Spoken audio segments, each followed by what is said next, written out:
আসসালামু আলাইকুম নানা, মালডা মিলান নাগে, অতিরিক্ত আগে গেলে খেয়াল আইবো বাগে। শুক্রিয়া কইরো নাতি, আল্লাহ যেমন রাখে, কেউ থাকে ফাঁকে আবার কেউ থাকে ঝাঁকে। এই যুগটার নাম সুযোগ নানা লওয়ার চিন্তায় থাকে, কোকিলের সুর নকল কইরা কাউয়াই দেহি ডাকে।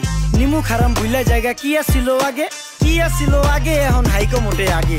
আগের দিন নাইরে নাতি খাবলা খাবলা কইরা খাতি, পাট খেতে কত রকম খেলা খেলছে তঙ্গ জাতি। ছোট্টবেলার খেলার সাথে মিল্লা খেলতাম জলাপাতি, তিনটি ছিল ফাটাফাটি তগমতো হাতাহাতি। বয়স কিন্তু হইছে নানা, দানাই ফানাই বাদ দেন, আদর করেন ভালো কথা কোন জায়গায় হাত দেন। যেই জামায় না ইয়া পড়ছে নাতি নাটকুর গাট দেন, ফাচুকি কথা বাতি দোহাই লাগে বাদ দেন। লজ্জা শরম ছিল আগে, মানুষ ছিল পর্দাশীল, এখন পুরো অশ্লীল, কাপড় লাগায় লাল নীল। যত বেশি ঘুমটা মাল তত বেশি পোংটা, দুই চোখটা যা দেখি সব জাকা নাকা ঝিলমিল। বোধ নিলে এক হাতে যাইতেন গা সতে, এখন একটা গেদা পানি গাইয়া 5টা গেদা মতে। স্বার্থ শেষ কার পিছে লাথি মেয়েরা ফোটে, বর্তমানের কোটে নানা বিচার চলে নোটে। বাবাই দেখতাম নামাজ পইরা ভরে যাইতো খেতে, আমরাও মক্তবে যাইতাম, খেলতে যাইতাম মাঠে। মাইলের পর মাইল হাইটটা যাইতাম গঞ্জের হাটতে, ব্যাগ ভইরা বাজার কইরা ফিরতাম বাবার সাথে। আপনারাই তো ভালো ছিলেন, আমরা পড়ছি বাটে। পোলা পাইনের ডিউটি কুঞ্চি পাই আছে বিউটি, পটের বেলা পাবজি খেলা টুস্কির লগে চ্যাটে, পড়ালেখা টন টন টন পার্কে যায় ডেটে।